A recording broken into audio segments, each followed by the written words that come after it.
How you doing? This is Beto Lopez, Mooncricket, and I'm doing a blog today about a question that many of you ask me. Many of you on MySpace ask me. Many of you at all the Bboy dance jams, breakdance, events that I go to, ask me the same question. Mooncricket, when's your film gonna get done? What's up with your film? Mooncricket, what's up with the film? Mooncricket, Mooncricket. Yo, what's up with the film? When's that coming out? Yo, 10 years ago, what's up? You did that interview with me 10 years ago. Yo. I'm like, I try to block it out of my mind because you get those questions so much. But I'm here to answer those questions. So my problem is the same story.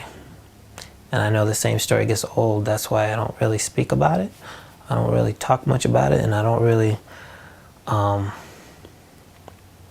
go on the forums much on Freestyle Session.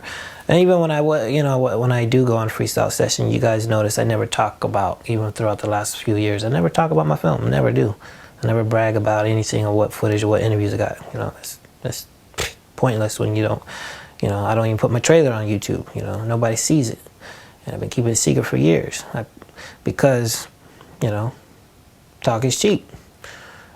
And you can't talk about something until you know for sure when it's coming out. And I have no idea. It's just, and I've been trying. I've been nonstop shooting since the early '90s. I've been shooting.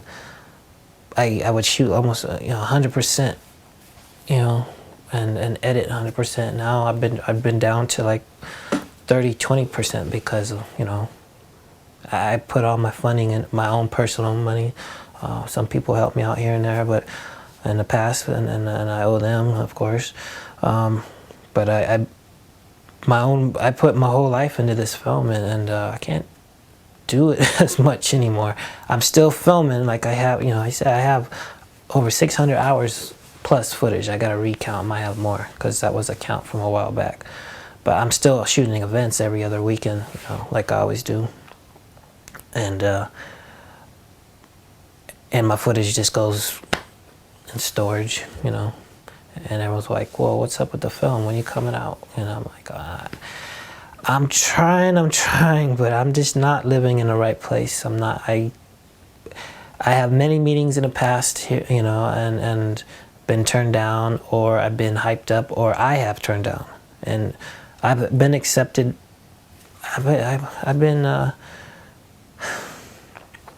See, this is why I don't talk about my film. I don't really like talking about it. It gets frustrating, and I learned to not be frustrated, and I just blank it out of my mind, But I get reminded every day. It's like I can't run from it. I can't hide from my own film. I can't run from it. I just say, I'm just going to focus on work and try to catch up on bills that, because they're all catching up to me, because I already feel like I'm in big trouble. I'm afraid, I got a stack of mail I don't even open because I just don't want to know. I just don't want to know.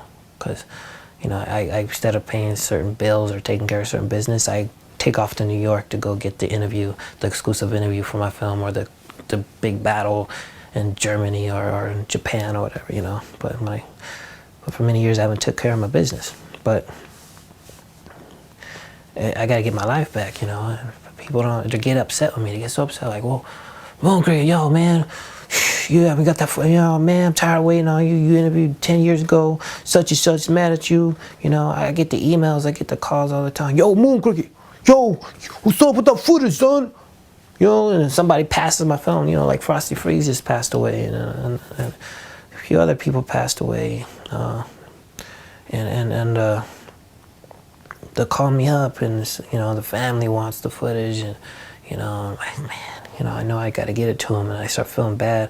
I got so much footage, one of my drives crashed. For one, I had six years of editing. It went down to tubes, and I'm like, man, this was like extreme editing. It got so intense. My film was like, I was so excited to show people because I was, I had it ready for Sundance, and Sundance saw it. And the thing is about Sundance, not everybody gets a phone call from Sundance. No. You get that letter, you wait, during fall, your deadline's always, well, before it was October, now it's September, and you get that letter saying if you made it or not sometime around Thanksgiving or Christmas. And I got a phone call. I was like, what the heck? They don't ever call people. So they called me up and said, hey, we like your film. We're thinking about it, but accepting your film, but it says here you have a letter saying that this is your rough cut, and we could tell it's your rough cut. It looks really good, but as you mentioned in your letter, you're missing things.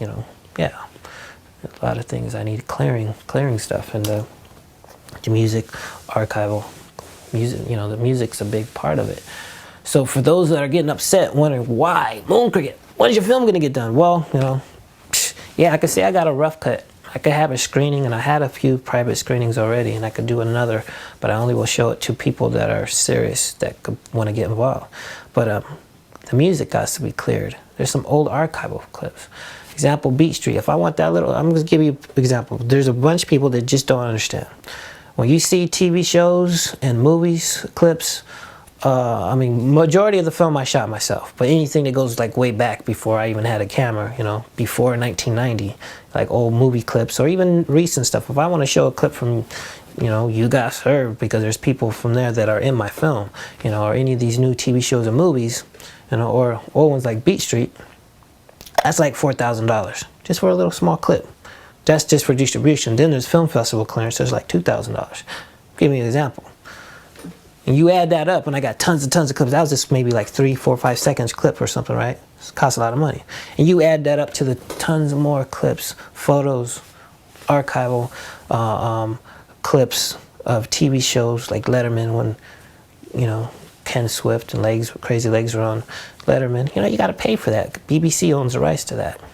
It's a lot of work. I've put in hours of years into this, of researching and getting all the information I need, or what it costs to get this cleared. Music, and that's the biggest part.